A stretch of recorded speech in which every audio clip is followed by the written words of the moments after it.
प्यारे बच्चों, स्वागत है आपका एक बार फिर आपके अपने यूट्यूब चैनल बारिश में। बच्चों, जैसे कि आप जानते हैं कि हमने 12th क्लास के लिए अपनी फिजिक्स की सीरीज चलाई हुई है, जिसमें हमारा chapter electric charge and field हमने स्टार्ट किया हुआ है। लास्ट कुछ वीडियोज़ में हमने इलेक्ट्रिक डाइपोल के बारे में काफ़ी कुछ समझा और पढ़ा है, जैसे कि इलेक्ट्रिक डाइपोल किसे कहते हैं, डाइपोल मोमेंट किसे कहते हैं, अगर इलेक्ट्रिक डाइपोल की एक्सियल पॉइंट पर, एक्सियल लाइन पर कोई पॉइंट हो तो उस पर इलेक्ट्रिक फील्ड इंटेंसिटी कैसे फाइंड करते हैं, इक्वेटोरियल लाइन किसको कहते हैं, और इक्वेटोरियल लाइन पर अगर कोई हमारा पॉइंट है तो वहाँ पर इलेक्ट्रिक फील्ड की इंटेंसिटी हम कैसे फाइंड करते हैं, ये सब हमने सीखा है। आप प्लेलिस्ट में जाकर के प्रीवियस वीडियोस को देख करके इन सब चीज़ों को जान सकते हैं। तो बच्चों, चलिए आज का हमारा जो टॉपिक होगा उसको स्टार्ट करते हैं। Torque on a dipole in a uniform electric field. तो यहाँ पर टॉर्क की बात की गई है। क्लास 11 में हमने टॉर्क के बारे में अच्छे से समझा था, टॉर्क किसे कहते हैं और ये कैसे ये वेक्टर क्वांटिटी होती है या स्केलर क्वांटिटी होती है और इसका क्या फॉर्मूला होता है, कैसे इसको ड्राइव किया जाता है। तो यहाँ पर बच्चों हम देख पा रहे हैं कि एक डायग्राम है जिसमें यूनिफॉर्म इलेक्ट्रिक फील्ड क्या है, ई है। ठीक है, और थोड़ी सी हम पहले टॉर्क के बारे में डिस्कस कर लेते हैं। बच्चों, जब कोई फोर्स किसी ऑब्जेक्ट पर इस तरीके से इफेक्ट डाले कि वो ऑब्जेक्ट आपका टर्निंग मोमेंट या टर्न करना स्टार्ट करे या रोटेशनल मोशन में आ जाए, ठीक है, तो हम कहते हैं कि यहाँ पर टॉर्क एक्ट कर रहा है उस ऑब्जेक्ट के ऊपर। जैसे आप देखेंगे कई बार जब आप दरवाजे को, अपने घर के कोई भी डोर को खोलते हैं या बंद करते हैं, तो जो डोर होता है वो एक रोटेशनल मोशन में मूव करता है, रोटेशनल पाथ पे, ठीक है ना, एक सर्कुलर पाथ पे मूव करते हैं उसके हर एक एलिमेंट्स या हर एक पार्टिकल उस डोर का, है ना। तो आपने लगाया तो फोर्स है उस पर, उसके हैंडल पे, बट आपका जो डोर होता है वो एक रोटेशनल मोशन में आ जाता है। तो हम कहते हैं कि यहाँ पर इसके ऊपर एक टॉर्क एक्ट कर रहा है।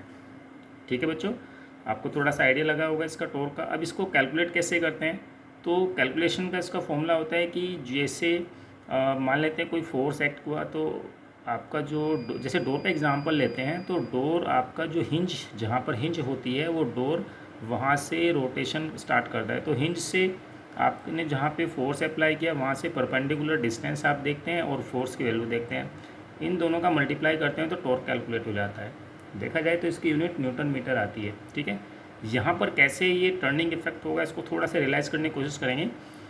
जैसे बच्चों यहाँ पर आपके पास ये यूनिफॉर्म इलेक्ट्रिक फील्ड है, इस पर हमने क्या किया, एक इलेक्ट्रिक डाइपोल यहाँ पे रखा हुआ है ए बी, जिसके ए पॉइंट पर पॉजिटिव चार्ज है, बी पॉइंट पर नेगेटिव चार्ज है। बीच का डिस्टेंस कितना है, 12। ये जो डिस्टेंस होती है बच्चों, ये कभी भी चार्जेस के बीच की घटती और बढ़ती नहीं है, इसीलिए इलेक्ट्रिक डाइपोल। अदरवाइज अगर घटती बढ़ती जाएगी तो यहाँ पर ये इलेक्ट्रिक डाइपोल की कैटेगरी में नहीं रह पाएगा। ठीक है, इक्वल अपोजिट चार्ज होने चाहिए और फिक्स पोजीशन, उनके बीच का डिस्टेंस फिक्स होना चाहिए। जैसे मान लेते हैं हमारे पास ये पेन है, पेन के एक एंड पे क्या है, पॉजिटिव चार्ज मान लेते हैं, पेन के दूसरे एंड पे क्या हो जाएगा, अगर हम नेगेटिव चार्ज ले लेते हैं तो ये एक इलेक्ट्रिक डाइपोल बन जाता है, एक सिंगल एंटिटी की तौर पे रहता है, एक सिंगल ऑब्जेक्ट के तौर पे। ठीक है, चलिए तो अब हम यहाँ पे देख रहे हैं, और ये हमने पहले भी सीखा था कि यूनिफॉर्म इलेक्ट्रिक फील्ड में पॉजिटिव चार्ज रखने पर उस पर लगने वाली फोर्स इलेक्ट्रिक फील्ड की डायरेक्शन में होती है, और नेगेटिव चार्ज पर लगने वाली फोर्स इलेक्ट्रिक फील्ड की अपोजिट डायरेक्शन में होगी। ठीक है, अब क्योंकि इलेक्ट्रिक फील्ड यूनिफॉर्म है, इसके पॉइंट ए और पॉइंट बी या कहीं पर भी आप इलेक्ट्रिक फील्ड की इंटेंसिटी को चेक करेंगे तो सेम आएगी, सिमिलर आएगी। ठीक है, तो अब हम इसमें यहाँ पर देखते हैं कि लगने वाली जो फोर्स है, इस डायरेक्शन में जो फोर्स लगेगी वो क्यू ई होगी। ये भी हमने सीखा है लास्ट वीडियोज़ में कि भाई कोई चार्ज अगर electric field, uniform electric field में रखा हो तो उस पर लगने वाली फोर्स क्या होती है, उस चार्ज की वैल्यू और उस इलेक्ट्रिक फील्ड की इंटेंसिटी, इलेक्ट्रिक फील्ड की मल्टीप्लिकेशन। तो यहाँ पर आ जाएगा ये फोर्स क्यू ई। ऐसे यहाँ पे भी सेम कैलकुलेट होगा क्योंकि ई भी सेम है और चार्ज भी सेम है, तो ये भी कितना आ जाएगा, क्यू ई। ठीक है, इसको हम आगे भी देखेंगे तो हम देख पा रहे हैं कि भाई ये जो फोर्स लग रही है इस डायरेक्शन में, ये फोर्स लग रही है इस डायरेक्शन में, और दोनों फोर्सेस की वैल्यू इक्वल है और ये अपोजिट भी है। तो अगर पूछा जाए कि नेट फोर्स कितना है डाइपोल के ऊपर, तो हम कहेंगे नेट फोर्स कितना होगा, 0। भाई एक फोर्स इधर लग रही है और सेम फोर्स आपकी दूसरी डायरेक्शन में लग रही है, तो दोनों एक दूसरे के इफेक्ट को क्या करेंगे, कैंसिल कर देंगे, जिसके कारण इस पर टोटल फोर्स क्या हो जाएगी, 0। पर एक इम्पोर्टेंट पॉइंट ये है कि इस फोर्स की लाइन ऑफ एक्शन ये रही और इस फोर्स की लाइन ऑफ एक्शन ये रही, तो इन दोनों फोर्सेस की लाइन ऑफ एक्शन सेम नहीं है, इनके बीच एक परपेंडिकुलर डिस्टेंस है जो क्या है, AC, जिसके कारण ये एक कपल फॉर्म करते हैं। जैसे आप किसी जैसे आप टैप खोलते हैं, जैसे टंकी होती है पानी की, है ना, उसके आप घुमाते हो अपनी फिंगर से, तो इक्वल एंड अपोजिट फोर्स लगाते हो, वहाँ पे टर्निंग इफेक्ट वहाँ पे जनरेट हो जाता है। ऐसे ही आप कभी किसी बोतल की कैप खोलते हैं तो वहाँ पर भी आप एक टॉर्क लगाते हो, इक्वल एंड अपोजिट फोर्स अपनी फिंगर से और थंब से, तो वहाँ पे भी टर्निंग इफेक्ट जनरेट होता है और वो ओपन हो जाती है ना बच्चों। तो यहाँ पर भी क्या होगा, एक फोर्स इधर लग रही है, एक फोर्स इधर लग रही है, दोनों की फोर्स इक्वल है, और यहाँ पर जो है एक टर्निंग इफेक्ट जनरेट होगा, जिसके कारण ये आपका जो डाइपोल है, इलेक्ट्रिक डाइपोल, ये अलाइन हो जाएगा इलेक्ट्रिक फील्ड के। जैसे ये अलाइन हो जाएगा तो फोर्सेस की लाइन ऑफ एक्शन सेम हो जाएगी और इस पर आपका जो टॉर्क है वो जीरो हो जाएगा।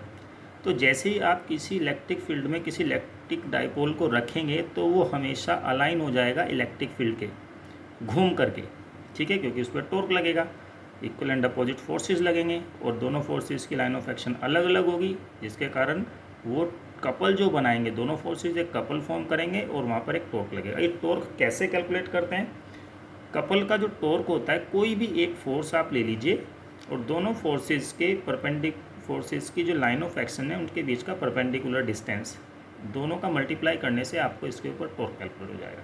तो यही सब हम यहाँ पे करने वाले हैं, धीरे धीरे करके आपको चीज़ें समझ में आएंगी। सबसे पहले इसकी थोड़ा इंट्रोडक्शन दे देते हैं। जैसे let A B is an electric dipole placed in a uniform electric field E making an angle theta with it as shown in diagram at right side. Right side में हमने एक डायग्राम बनाया हुआ है, एक इलेक्ट्रिक डाइपोल है जो theta angle बनाता है यूनिफॉर्म इलेक्ट्रिक फील्ड से, ऐसे रखा गया है ए बी। तो बच्चों ये थोड़ा सा इंट्रोडक्शन दिया है, बाकी इसकी लेंथ 12 होती है, सब चीज़ें हमने डायग्राम में मेंशन की हुई है। Force exerted on charge plus Q by field E. भाई ई इलेक्ट्रिक फील्ड इस प्लस क्यू पे एक चार्ज लगाएगी, जो कि क्या होगी आपके पास में F equal to F1 equal to, हमने शो किया F1 equal to Q E, इस डायरेक्शन में F1 लगा हो। आप चाहो तो यहाँ पे F1 लिख सकते हैं, यहाँ पर इसको आप F1 लिख लीजिए, ठीक है बच्चों, ये F1 हो गया और ये आपका हो जाएगा F2, ठीक है। और इसकी डायरेक्शन क्या होगी, अलोंग ई, ठीक है ना, अलोंग ई, इलेक्ट्रिक फील्ड के अलोंग होगी।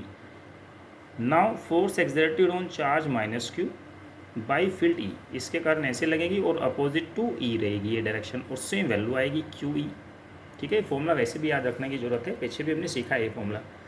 इलेक्ट्रिक फील्ड इंटेंसिटी की जो इलेक्ट्रिक फील्ड का जो हमारा फॉर्मूला डेफिनेशन होती थी, वहीं से फॉर्मूला है। It is clear that force on dipole F equal to zero. भाई नेट फोर्स कितना होगा, जीरो होगा। अभी हमने ऊपर भी बात की थी कि ये फोर्सेज क्योंकि इक्वल एंड अपोजिट फोर्स लग रहे तो नेट फोर्स जीरो होगा। And F1 and F2 form a couple, भाई कपल तो फॉर्म कर रहे हैं, इक्वल हैं और अपोजिट हैं। व्हेन विच एक्सर्टेड टॉर्क, भाई टॉर्क भी एक्सर्ट करेंगे, हमने बात की इस चीज़ को लेकर के भी, क्योंकि ये फोर्सेस क्या है भाई, आपके इक्वल अपोजिट है, उनकी लाइन ऑफ एक्शन डिफरेंट है, इसलिए एक टॉर्क, एक कपल फॉर्म करेंगे जो इसके ऊपर एक टॉर्क एक्सर्ट करेगा, ठीक है। और उस टॉर्क की वैल्यू क्या होगी, कोई इधर फोर्स, कोई भी एक फोर्स लेंगे, या तो F1 या F2 लेंगे, और दोनों फोर्सेस की लाइन ऑफ एक्शन के बीच का डिस्टेंस। ये थीटा एंगल था बच्चों, और ये ए बी बराबर कितना 12 है। तो अगर हमें ए सी कैलकुलेट करना है, ए सी क्यों कैलकुलेट करेंगे, क्योंकि दोनों फोर्सेस की लाइन ऑफ एक्शन के बीच का डिस्टेंस तो ए सी ही है, तो ए सी आएगा आपका 12 साइन थीटा, ठीक है। आप यहाँ से साइन थीटा का फॉर्मूला लगा सकते हैं। साइन थीटा क्या होता है, परपेंडिकुलर बाई हाइपोटेनस, ठीक है। वहाँ से आप ये जो परपेंडिकुलर है इसकी वैल्यू निकालेंगे तो 12 साइन थीटा आ जाएगी, ठीक है। चलिए इसमें देखते हैं। तो टॉर्क जो आएगा आपका, ईदर फोर्स, कोई एक फोर्स, एंड परपेंडिकुलर, ये परपेंडिकुलर का साइन होता है, perpendicular distance between two forces, ये ए सी के इक्वल है। ईदर फोर्स या तो F1 ले लो या F2 ले लो, आप कोई सा भी फोर्स ले सकते हैं। वैल्यू F1 और F2 की दोनों की सेम है, क्यू ई, ये वेक्टर फॉर्म में दिखा रखा है हमने, यहाँ पे इसको मैग्नीट्यूड ले लिया बस अभी, ठीक है। क्यू ई इंटू ए सी, ठीक है बच्चों। अब ये जो क्यू ई है और ए सी की वैल्यू 12 साइन थीटा हो गई। अब बच्चों ये क्यू और 12, ये हमने पहले भी कई बार डिस्कस किया है कि क्यू इंटू 12 होता है आपका डाइपोल मोमेंट, जिसको हम पी से दिखाते हैं, और पी की डायरेक्शन क्या होती है, माइनस क्यू चार्ज से प्लस क्यू चार्ज की ओर, ठीक है। चलिए आगे बढ़ते हैं। तो ये पी क्यू इंटू ई, क्यू इंटू 12 कितना हो गया, पी, और ये ई साइन थीटा, ठीक है। ये इसलिए क्योंकि डाइपोल मोमेंट है यहाँ पे, ये पी और क्यू इंटू 12 होता है। अब टॉर्क हमारी एक वेक्टर क्वांटिटी होती है और इसकी डायरेक्शन इंपॉर्टेंट होती है। इसकी डायरेक्शन हमेशा पी और ई दोनों वेक्टर के परपेंडिकुलर होती है। जैसे आप देख पा रहे हो कि ये इन दी प्लेन डायरेक्शन ई है, मतलब आपका जो पेपर का प्लेन है इसी पर डायरेक्शन ई है, और आपके पास जो पी की जो डायरेक्शन होगी वो आपकी माइनस चार्ज से ये आपकी पी हो गया, पी मतलब डाइपोल मोमेंट, ठीक है, ये डाइपोल मोमेंट हो गया। तो ये पी और आपकी ई, इन दोनों के परपेंडिकुलर कौन सी होगी, परपेंडिकुलर आप जैसे दोनों डायरेक्शन के परपेंडिकुलर होगा, जैसे ये वाला वेक्टर हो गया, ठीक है, या तो इनटू द पेपर होगा, कोई भी इनटू द पेपर या आउटसाइड फ्रॉम द पेपर, ठीक है, इस तरीके से कैलकुलेट की जाएगी। अब देखना होगा कि कैसे पी क्रॉस ई है, तो आप पी के उसमें आप अपना राइट हैंड का फिंगर लेके जाओ और उसको कर्ल करो ई की डायरेक्शन में, जिस तरफ फिर आपका थंब डायरेक्ट करेगा उसी तरफ उसकी डायरेक्शन होगी टो की, ठीक है, टाउ मतलब आपका टॉर्क।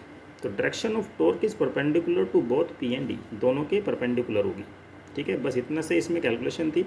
आगे इसमें कुछ कंडीशन हम लगा सकते हैं, आप समझेंगे कि ये P cross E vector form में लिखा है हमने, भाई ये पी ई साइन थीटा और एक और यूनिट वेक्टर आता है जो कि परपेंडिकुलर डायरेक्शन में होगा पी और ई के, उस डायरेक्शन में ये क्रॉस प्रोडक्ट का आपने फॉर्मूला देखा होगा, क्रॉस प्रोडक्ट जो होता है वो आपका यही फॉर्मूला होता है, इसमें साइन थीटा लगता है, ठीक है, तो यहाँ पे ये क्रॉस प्रोडक्ट आ गया, यहाँ पे tau is equal to P vector P cross vector E, ठीक है। और इसमें अगर पी और ई आपको यूनिट वेक्टर्स की फॉर्म में दिया हो जिसमें आई जे के वाले होते हैं, तो यहाँ पर हम डिटर्मिनेंट्स में कन्वर्ट करके ए क्रॉस बी भी निकाल लेते हैं। ये 11th क्लास में आपने थोड़ा बहुत सीखा होगा। अब बच्चों यहाँ कंडीशंस क्या हो सकती है कि मैक्सिमम टॉर्क किस कंडीशन में हो सकता है, भाई किसी गिवन डाइपोल के लिए जो वैल्यू रहेगी मैक्सिमम टॉर्क की वो साइन थीटा के ऊपर डिपेंड करती है, यानी कि आपने डाइपोल को किस एंगल पे प्लेस किया हुआ है इलेक्ट्रिक फील्ड में। अगर ये टॉर्क मुझे मैक्सिमम चाहिए तो साइन थीटा की वैल्यू मैक्सिमम होनी चाहिए, और साइन थीटा की मैक्सिमम वैल्यू होती है 1, ठीक है, साइन थीटा की मैक्सिमम वैल्यू कितनी होगी 1। जैसे हमने यहाँ पे फॉर मैक्सिमम टॉर्क के लिए लिया हुआ है साइन थीटा की वैल्यू 1, और 1 को हम लिख सकते हैं साइन 90 डिग्री, तो कंपेयर करने से पता चलता है theta is equal to 90 degree. तो टो मैक्सिमम के लिए क्या होगा, theta is equal to 90 degree होगा, टो मैक्सिमम होगा आपका पी ई के इक्वल। भाई साइन थीटा की वैल्यू 1 हो जाने से तो टो की वैल्यू पी इंटू ई होगी, और यूनिट क्या होगी इसकी, न्यूटन मीटर, हमने पहले ही इसके बारे में डिस्कस कर लिया है।